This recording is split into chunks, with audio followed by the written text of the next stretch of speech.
नमस्कार, मैं डॉक्टर छाया सोनी, सहायक आचार्य, शिक्षा संकाय, काशी हिंदू विश्वविद्यालय। स्वयं पाठक्रम हिंदी भाषा एवं अध्यापन विधा के मॉड्यूल संख्या 7, जिसका शीर्षक है हिंदी भाषा शिक्षण की विभिन्न विधाएं एवं उनका शिक्षण, भाग 2 में आप सभी का स्वागत करती हूँ। आज का शीर्षक है व्याकरण शिक्षण और इसके अंतर्गत जिन बिंदुओं की हम लोग इस व्याख्यान में चर्चा करेंगे वे इस प्रकार से हैं। व्याकरण का क्या तात्पर्य है, व्याकरण के प्रकारों पर बात होगी, व्याकरण शिक्षण की आवश्यकता क्या है और व्याकरण शिक्षण के तत्व। साथ ही साथ इस व्याख्यान के पश्चात जो विद्यार्थी व्याकरण के तात्पर्य से परिचित हो सकेंगे और उसको अपने शब्दों में बता पाएंगे।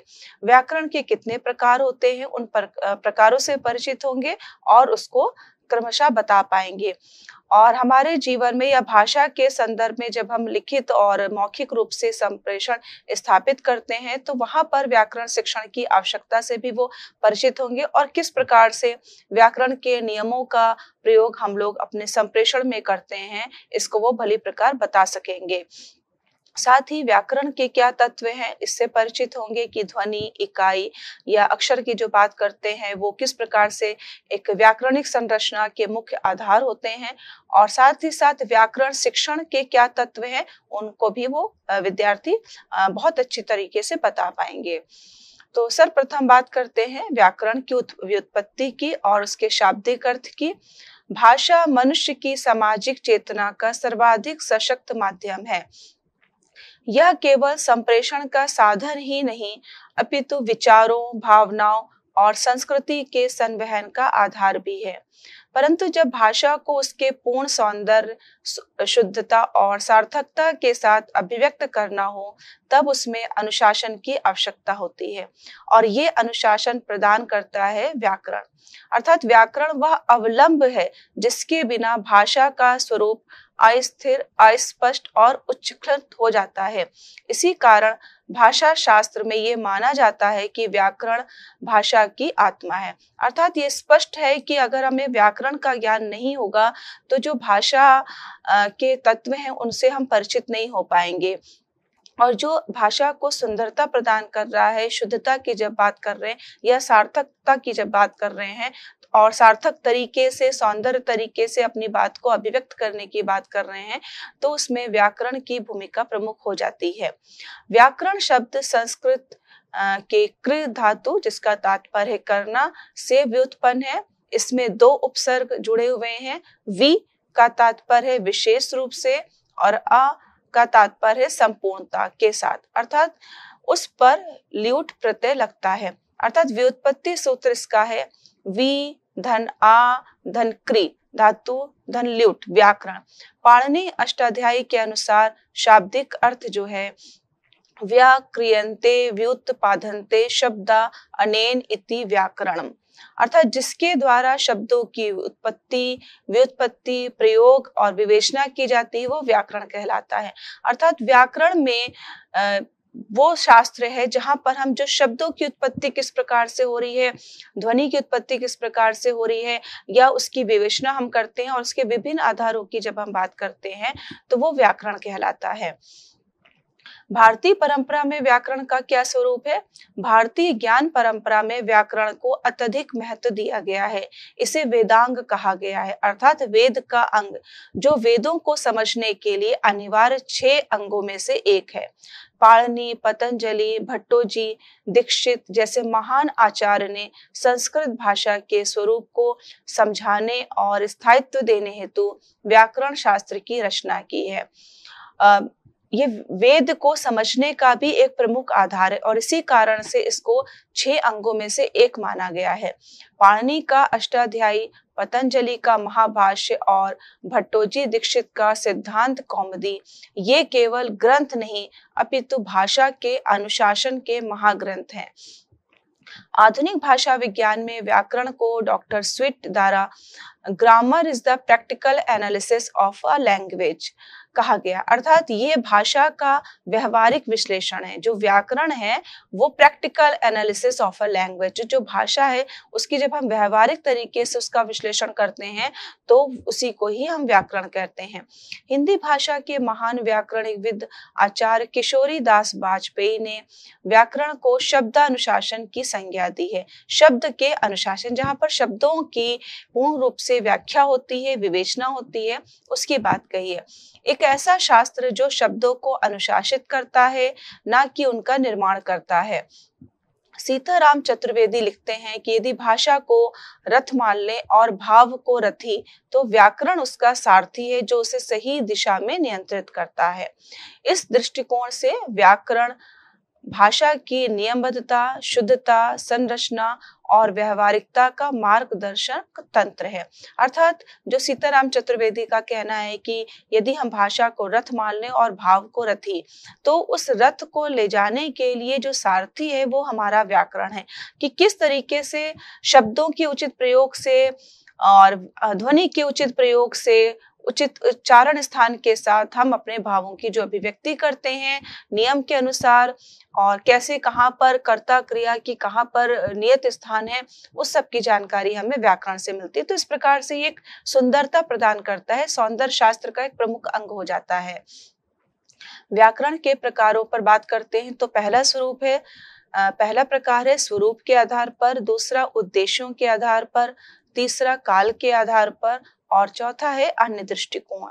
तो स्वरूप के आधार पर व्याकरण के जो प्रकार हैं, वर्ण विचार, शब्द विचार, वाक्य विचार और अर्थ विचार।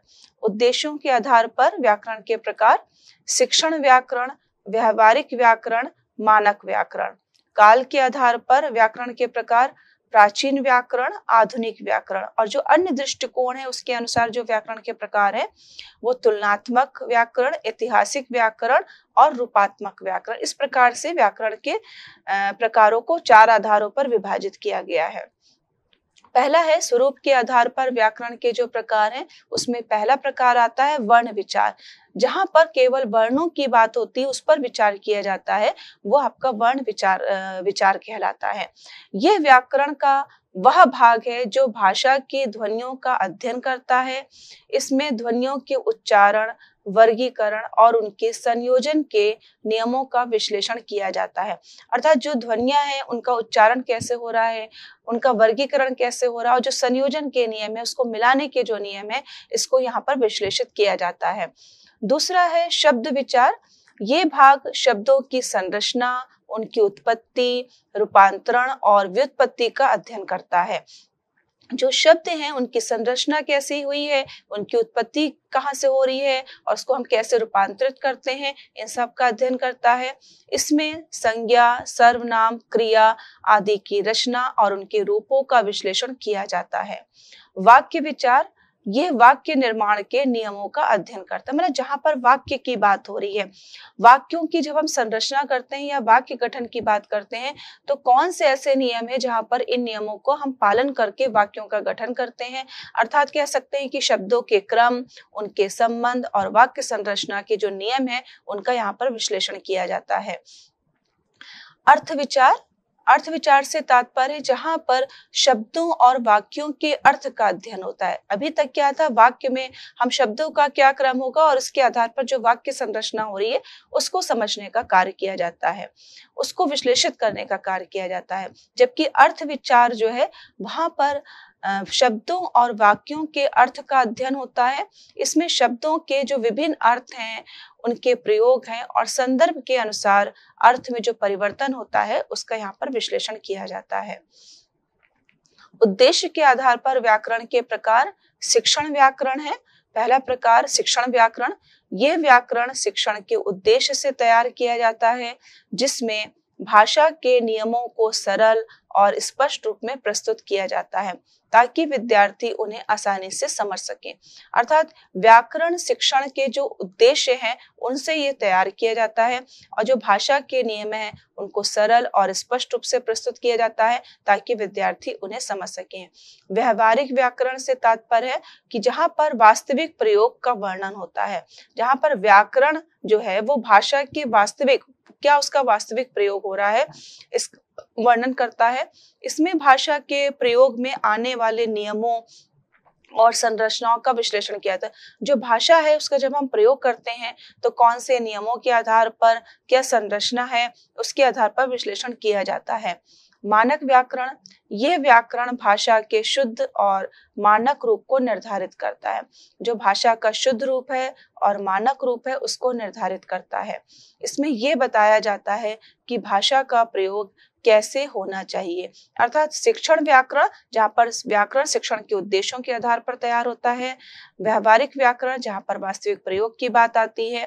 और मानक व्याकरण से तात्पर्य है जो कि भाषा के शुद्ध और मानक रूप को निर्धारित करता है। काल के आधार पर व्याकरण के प्रकार। प्राचीन व्याकरण, यह व्याकरण प्राचीन काल में रचित ग्रंथों और भाषाओं का अध्ययन करता है, जैसे पाणिनि का अष्टाध्यायी। अर्थात ये वो व्याकरण है जहाँ पर हम प्राचीन काल में जो रचनाएं रची गई हैं, जो ग्रंथ रचे गए हैं, उनके आधार पर भाषाओं का अध्ययन करता है, जैसे पाणिनि का अष्टाध्यायी। आधुनिक व्याकरण से तात्पर्य है यह व्याकरण वर्तमान काल की भाषाओं और उनके प्रयोग का अध्ययन करता है। जो आज की भाषाएं हैं उसका कैसे प्रयोग हो रहा है इसका अध्ययन करता है। इसमें भाषा के नवीन प्रयोगों और परिवर्तनों का विश्लेषण किया जाता है। जो भाषा के नवीन प्रयोग हैं और उनका कैसे परिवर्तन हो रहा है, कहाँ कहाँ हम उसका प्रयोग कर सकते हैं, इसका विश्लेषण किया जाता है। दूसरा, अन्य दृष्टिकोण से व्याकरण के जो प्रकार हैं, तुलनात्मक व्याकरण, यह विभिन्न भाषाओं के व्याकरण का तुलनात्मक अध्ययन करता है। जो विभिन्न भाषाएं हैं उनका जो व्याकरण, जैसे अगर बात करें हिंदी का व्याकरण, संस्कृत का व्याकरण और अंग्रेजी का व्याकरण, तो इनका तुलनात्मक यहाँ पर अध्ययन किया जाता है, जिससे भाषाओं के बीच समानता और भिन्नता को समझा जा सकता है। मतलब जो भाषाएं हैं उनके बीच क्या समानता है, क्या भिन्नता है, विभिन्न भाषाओं के व्याकरण में उनको यहाँ पर समझने का कार्य किया जाता है। ऐतिहासिक व्याकरण, ये भाषा के विकास और परिवर्तन का अध्ययन करता है। मतलब भाषा का ऐतिहासिक व्याकरण का तात्पर्य कि भाषा का जो विकास हो रहा है वो किन किन कालों में हुआ है, आदिकाल, मध्यकाल, आधुनिक काल, और कैसे हर काल में, प्रत्येक काल में क्या परिवर्तन आते गए हैं, इन सबको देखा जाता है। और समय के साथ भाषा में कौन कौन से भी परिवर्तन हुए हैं और किस तरह के परिवर्तन की आवश्यकता अनुभव हुई, उन सब का यहाँ पर अध्ययन किया जाता है। अर्थात जो भाषा का इतिहास है उसको यहाँ पर पूर्ण रूप से विश्लेषित किया जाता है। रूपात्मक व्याकरण, ये भाषा की संरचना और उसके घटकों का अध्ययन करता है। जो भाषा की संरचना है और जो उसके घटक हैं उनका अध्ययन करता है। इसमें भाषा के विभिन्न तत्वों के बीच संबंधों का विश्लेषण किया जाता है। जो भाषा के विभिन्न तत्व हैं उनके बीच किस प्रकार का संबंध है, इसका विश्लेषण किया जाता है। अब बात करते हैं कि व्याकरण शिक्षण की आवश्यकता क्यों है, क्योंकि जब इतने प्रकार है तो एक विद्यार्थी के लिए और एक शिक्षक के लिए इसके अध्यापन और अध्ययन की क्यों आवश्यकता है। तो भाषा के शुद्ध, सुचारू और प्रभावी प्रयोग के लिए व्याकरण का ज्ञान अत्यंत आवश्यक होता है। इससे ही विद्यार्थी ये जानते कि किसी वाक्य में किस शब्द का कैसे और क्यों प्रयोग किया जाना है। दूसरा है, व्याकरण शिक्षण विद्यार्थियों को भाषा की संरचना, वाक्य विन्यास, काल, लिंग, वचन, कारक, समास, संधि जैसे तत्वों की स्पष्ट समझ प्रदान करता है, जिससे वह अपनी बात को सही रूप में कहने और समझने में सक्षम होते हैं। तीसरा, विशेष रूप से मातृभाषा शिक्षण में व्याकरण की शिक्षा विद्यार्थियों में भाषिक चेतना, सौंदर्य बोध और तार्किकता के विकास का माध्यम भी बनती है। व्याकरण शिक्षण केवल भाषा को समझने का माध्यम नहीं है, बल्कि भाषा को जीवंत, सशक्त और अनुशासित रूप में प्रयोग करने का साधन भी है। तो इन बिंदुओं से स्पष्ट होता है कि व्याकरण शिक्षण की आवश्यकता बहुत है। जब हम सुचारू और प्रभावी प्रयोग की बात करते हैं भाषा के, लिंग, वचन, कारक, संधि, समास आदि को स्पष्ट समझने के लिए और अपनी बात को सही रूप में प्रकट करने के लिए, अभिव्यक्त करने के लिए, विद्यार्थियों में भाषिक चेतना, सौंदर्य और तार्किकता का विकास करने के लिए, साथ ही भाषा को जीवंत और सशक्त और अनुशासित रूप से प्रयोग करने के लिए भी हमें व्याकरण शिक्षण की आवश्यकता होती है। व्याकरण के क्या तत्व हैं? भाषा की इकाई वाक्य, वाक्य की इकाई शब्द और शब्द की इकाई अक्षर होते हैं। किसी भाषा के स्वरूप को समझने के लिए अक्षरों, शब्दों और वाक्यों, इन तीनों के स्वरूप को समझना होता है। यही व्याकरण के मूल तत्व हैं और इन्हें क्रमशः ध्वनि विज्ञान, शब्द विज्ञान और वाक्य विज्ञान कहा जाता है। अर्थात जो व्याकरण के मूल तत्व हैं वो अक्षर हैं, शब्द हैं और वाक्य हैं। इन्हीं को ही समझने के लिए हम लोग ध्वनि विज्ञान का अध्ययन करते हैं, शब्द विज्ञान का अध्ययन करते हैं और वाक्य विज्ञान का, क्योंकि ये ध्वनि विज्ञान में ध्वनियों की उत्पत्ति के बारे में बताया जा रहा है, शब्द विज्ञान में शब्दों के निर्माण के संबंधी बातें होती हैं और वाक्य विज्ञान में किस प्रकार से वाक्यों का गठन किया जाएगा, व्याकरणिक दृष्टि से शुद्ध वाक्य का गठन किया जाएगा। तो ये व्याकरण के तत्व हैं, क्योंकि इनके बिना अगर हम व्याकरण में नियमों की बात करते हैं तो असंभव सी है। अब व्याकरण शिक्षण के जो तत्व है, व्याकरण शिक्षण भाषा शिक्षण का अनिवार्य और बुनियादी पक्ष है। इसके लिए कुछ मूलभूत तत्वों की पहचान की जाती है जो व्याकरण को शिक्षण योग्य और व्यवहारिक बनाते हैं। पहला, उद्देश्यपरकता, व्यवहारिकता, क्रमबद्धता एवं सरलता, प्रेरणात्मक एवं जिज्ञासा संवर्धन, अभ्यास की प्रधानता, संदर्भानुसार शिक्षण, भाषा कौशलों से संबंध, सांस्कृतिक और भावनात्मक पक्ष। तो पहले बात आती है उद्देश्यपरकता की। व्याकरण शिक्षण का प्रमुख उद्देश्य भाषा को शुद्ध रूप में प्रयोग करने की योग्यता विकसित करना है। केवल परिभाषाएं रटवाना या उदाहरणों का संकलन कराना ही व्याकरण नहीं है, बल्कि भाषा व्यवहार में सुधार लाना, लेखन और वाचन में त्रुटिहीनता स्थापित करना इसकी वास्तविक उपलब्धि है। अर्थात ये कह सकते हैं कि इसका उद्देश्य जो है व्याकरण शिक्षण का एक प्रमुख तत्व है कि उद्देश्यपरकता, कि उद्देश्य के साथ हमें इसके शिक्षण का कार्य करना है। केवल व्यवहार में सुधार लाना ही नहीं है, बल्कि लेखन करते समय या पठन करते समय, वाचन करते समय जो त्रुटिहीनता हो रही है, त्रुटियां हो रही हैं, उसको कैसे हम दूर करें। मतलब त्रुटिहीन वाचन और त्रुटिहीन लेखन की यहाँ पर बात हो रही है। तो यही वास्तविक उपलब्धि, जब हमें व्याकरण का ज्ञान होगा तो हम जो भी लेखन और पठन का कार्य होगा उसमें बिना किसी भी प्रकार की त्रुटि की संभावना नहीं रहेगी। इसीलिए रमण बिहारी लाल ने कहा है कि व्याकरण शिक्षण का मुख्य उद्देश्य भाषा के सजीव प्रयोग को शुद्ध, सटीक एवं संप्रेषणीय बनाना है। दूसरा इसका आवश्यक तत्व है व्यवहारिकता। व्याकरण की शिक्षा को व्यवहार से जोड़ना आवश्यक है। शिक्षण केवल पुस्तकीय न होकर जीवन उपयोगी होना चाहिए। जैसे विद्यार्थियों को संज्ञा, सर्वनाम, विशेषण, क्रिया आदि के नियम सिखाते समय उन्हें दैनिक जीवन के उदाहरणों से जोड़ा जाना चाहिए, ताकि वे नियमों को केवल याद न करें बल्कि अपने संवाद और लेखन में उनका प्रयोग कर सके। सीताराम चतुर्वेदी जी लिखते हैं कि व्याकरण शिक्षण में जीवंतता तभी आती है जब उसे भाषा प्रयोग के अनुभव से जोड़ा जाए। अर्थात जो व्याकरण का शिक्षण है उसको हमें जीवंत बनाना है, वो तभी हो सकता है जब भाषा प्रयोग के, जो भाषा का प्रयोग जहां जहां हम कर रहे हैं उसको विभिन्न प्रकार के अनुभव से जोड़ा जाए।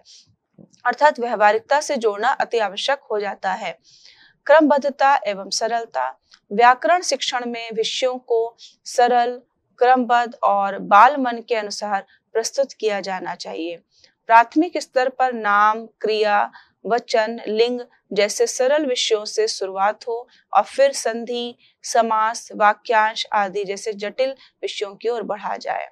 अर्थात कह सकते हैं कि क्रमबद्धता एवं सरलता की जब हम व्याकरण शिक्षण की बात कर रहे हैं तो जो व्याकरण के सरल बिंदु हैं, सरल विषय हैं, उनको हमें पहले उनसे आरंभ करना चाहिए, फिर कठिन विषयों की ओर हमें बढ़ना चाहिए। पहले संधि की बात कर लें, सर्वनाम की बात कर लें, संज्ञा की बात करें, लिंग की बात करें। इससे विद्यार्थियों को परिचय कराते हुए तब हम संधि, समास, वाक्यांश जैसे जटिल विषयों की ओर हमें बढ़ना चाहिए। तो एक क्रम में व्याकरण शिक्षण जो है वो एक सरल से कठिन के क्रम की ओर अग्रसर होता है। किशोरीदास वाजपेयी के अनुसार शिक्षा में जटिलता नहीं, सरलीकरण होना चाहिए, तभी व्याकरण विद्यार्थियों को रुचिकर लगेगा। अर्थात ये बिल्कुल स्पष्ट है कि अगर हम शिक्षा को जितना जटिल बनाएंगे उतना ही व्याकरण हमारा जटिल होता जाएगा और विद्यार्थी उसमें उनकी रुचि नहीं रहेगी। लेकिन सरलीकरण से व्याकरण जो होगा वो विद्यार्थियों को रुचिकर लगेगा। प्रेरणात्मक एवं जिज्ञासा संवर्धन।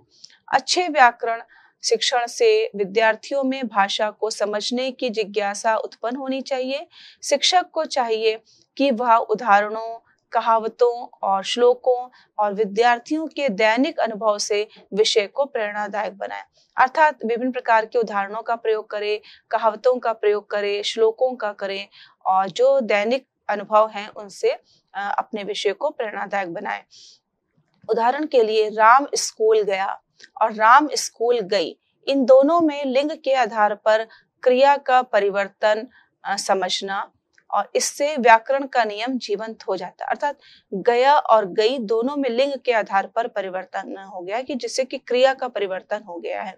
अर्थात अगर यहाँ पर सीता की बात आती तो स्कूल गई ये उचित होता, लेकिन यहाँ पर राम शब्द है जो कि पुल्लिंग से संबंधित है, तो यहाँ पर गया शब्द उपयुक्त है। अभ्यास की प्रधानता। व्याकरण शिक्षण केवल व्याख्या तक सीमित नहीं होना चाहिए।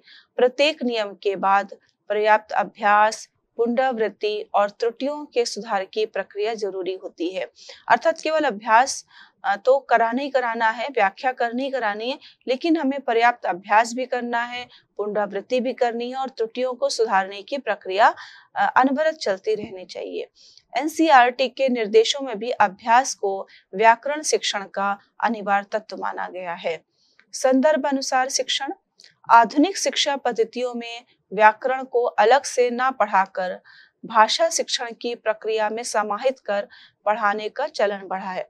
अर्थात है कि जो आधुनिक शिक्षा की पद्धतियां हैं तो उनको व्याकरण को अलग से पढ़ाने की बात नहीं कही जा रही है उपयुक्त तरीके से, बल्कि जो भाषा शिक्षण की जो प्रक्रिया चल रही है अन्य विषयों के साथ उसके साथ ही उसको समाहित करके पढ़ाने की बात कही जा रही है। उदाहरण, कोई गद्यांश पढ़ाते समय उसमें प्रयुक्त क्रियाओं पर चर्चा करना, ये संदर्भ आधारित व्याकरण शिक्षण कहलाता है। अर्थात जैसे कि व्याकरण शिक्षण अलग से करना, लेकिन जब हम गद्य पढ़ा रहे हैं, पद पढ़ा रहे हैं या रचना शिक्षण की बात कर रहे हैं तो उसमें वाक्य आ रहे हैं, शब्द आ रहे हैं, तो उसी को पढ़ाते समय हम व्याकरण के तत्वों को भी स्पष्ट करते जाएं या नियमों को वहां पर बताते जाएं।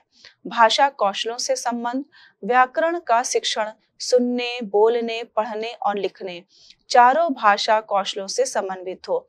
विद्यार्थियों को शुद्ध उच्चारण के साथ शब्दों का लिंग वचन सही बोलना, शुद्ध वाक्य बनाना, पढ़ना और लिखना सिखाया जाए। अर्थात भाषा कौशलों से संबंध कि व्याकरण जो है वो भाषा कौशलों से भी संबंधित है। अर्थात उसको हम भाषा के जो 4 कौशल हैं, सुनना, बोलना, पढ़ना, लिखना, इससे समन्वित करें।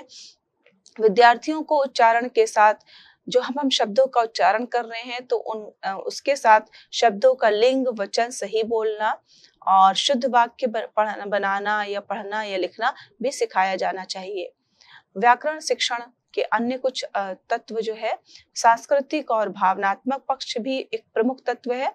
भारतीय शिक्षाविदों ने इस बात पर बल दिया है कि व्याकरण केवल नियमों का विषय नहीं बल्कि भाषा की संस्कृति, सौंदर्य और परंपरा का संवाहक है। मतलब केवल एक ये विषय नहीं है बल्कि जो हमारी अपनी संस्कृति है, सौंदर्य है, परंपरा है, उसका संवाहक भी है। क्योंकि जब हम व्याकरण की बात करते हैं तो व्याकरणिक दृष्टि से जितना शुद्ध वाक्य लिखा जाएगा, कोई भी अनुच्छेद जितना शुद्ध लिखा जाएगा उसमें सुंदरता उतनी ही बढ़ जाती है, तो वो सौंदर्य परक हो जाता है। और दूसरा, उस कथन को, उस अनुच्छेद को, उस गद्यांश को या उस कहानी को पढ़ना बहुत पसंद करता है जहाँ पर व्याकरणिक दृष्टि से शुद्धता परिलक्षित होती है। तो संस्कृत, हिंदी और भारतीय भाषाओं में संधि, समास, रस आदि की गहराई केवल नियमों से नहीं बल्कि भावनाओं से भी जुड़ी होती है कि किस बात को हम किस रस में व्यक्त करना चाहते हैं, है ना।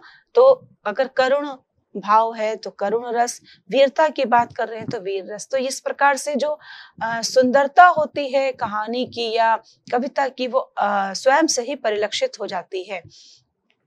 निष्कर्ष के में कह सकते हैं कि व्याकरण शिक्षण भाषा के वैज्ञानिक, संरचनात्मक और सांस्कृतिक पक्ष को समझने एवं व्यवहारिक रूप से प्रयोग में लाने की प्रक्रिया है।